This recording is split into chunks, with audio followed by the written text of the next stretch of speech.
Hello everyone, how are you doing? This is MD Tech here with another quick tutorial. In today's tutorial, I'm going to show you guys how to set up Bitlocker drive encryption on your Windows 11 computer. So Bitlocker adds an additional layer of security to store sensitive files on your computer and puts them behind a metaphorical lock that is called encryption, which makes the information unreadable without the proper authorization information. So if you don't have the code in order to open up the locked drive, you won't be able to access it, or you can access it, but it won't make any sense to any person because it'll be a bunch of random characters. So this should hopefully be a pretty straightforward process here, guys. And without further ado, let's go ahead and jump right into it. All you have to do is start by opening up the search icon, and you want to type in group policy. Best match should come back with edit group policy. Go ahead and open that up.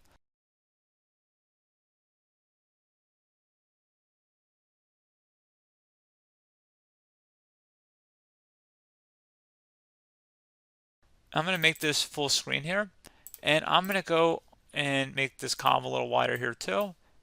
And then I'm going to expand administrative templates underneath computer configuration, so double click on it. And there should be a Windows components folder. Go ahead and double click on that one as well. So now that we're on this page here, you want to go and locate Bitlocker drive encryption. Go ahead and double click on it. And then there should be an operating system drives folder. Go ahead and left click on that one time. On the right side, locate something that says require additional authentication at startup. Go ahead and double click on that. So you can see that this policy setting allows you to configure whether Bitlocker requires additional authentication each time the computer starts, and whether you're using Bitlocker with or without a Trusted Platform Module, TPM. This policy setting is applied when you turn on Bitlocker. Note, only one of the additional authentication options can be required at startup, otherwise a policy error occurs. If you want to use Bitlocker on a computer without a TPM, select the Allow Bitlocker without a compatible TPM checkbox. And there's a whole bunch of text here. You're welcome to read all of it. We're going to just kind of gloss over it, and we're just going to set it to enabled up here at the top.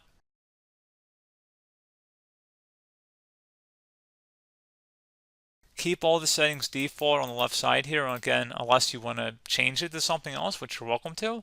But anyway, we're going to go ahead and select apply and OK. Close out of here. And now you want to open up File Explorer. So if you want to select the File Explorer icon down in your system taskbar, or you can search for it, whichever you prefer. And then on the left side, select this PC. On the right side, right click on your local drive. And you want to select where it says Turn on Bitlocker. So go ahead and left click on that. So if you'd rather use a password or USB flash drive here, you're welcome to do either or. We're going to go ahead and select enter a password. And then you're going to go ahead and enter in a password to unlock the BitLocked drive. So you should create a strong password that uses uppercase and lowercase numbers, symbols, and spaces. At this point, go ahead and enter in a password here. So it could be anything. There may be limitations though, but I'm going to go ahead and just type it in. So yeah, you can see it has to be stronger. So it does have complexity requirements. So let me go ahead and add something here. Select next. So gotta add some more letters here, or different numbers, I guess.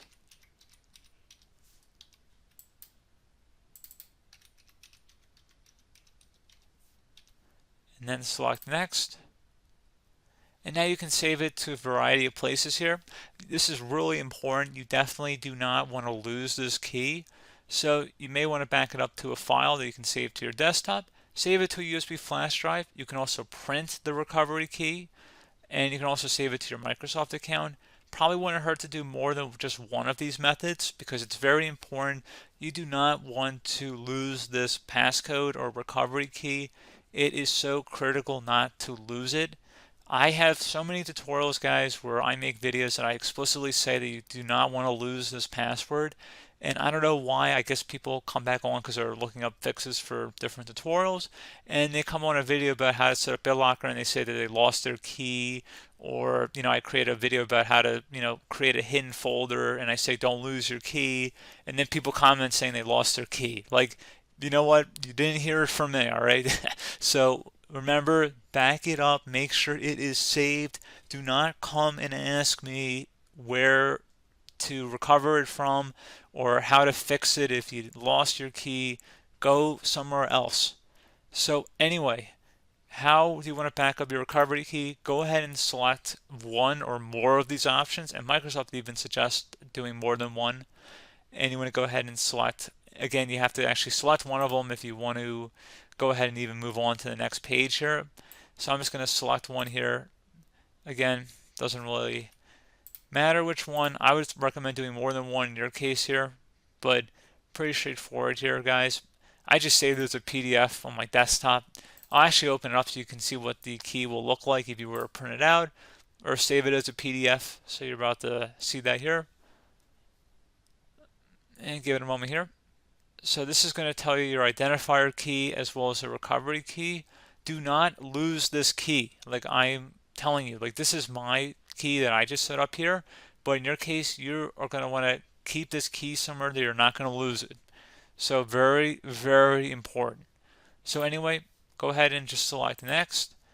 And now you can encrypt using disk space only, or you can encrypt the entire drive. So encrypt use disk space only is faster and best for new PCs and drivers. Or you can encrypt entire drive, which is slower but best for PCs and drives already in use. I'm going to go ahead and select the encrypt use disk space only, so it'll be a little bit quicker for our tutorial here. And then I'm going to select next. And now I'm going to go ahead and select the new encryption mode. You can do a compatibility mode, but I'm going to select new encryption mode. If you're watching this tutorial down the road here, guys, there might not be more than one option, in which case you just would go along with whatever option presented and then select next.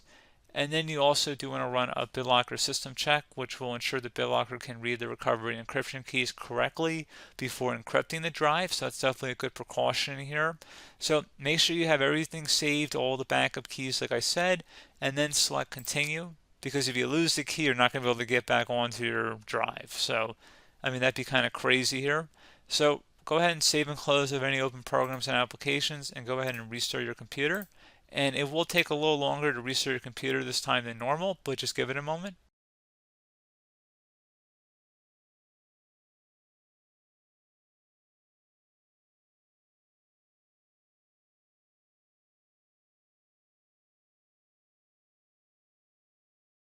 And then at this point, go ahead and insert your password.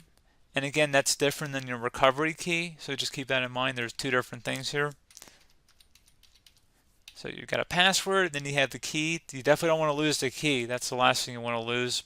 So go ahead and hit enter, and that should be about it. And I will make a separate tutorial about how to turn Bitlocker off.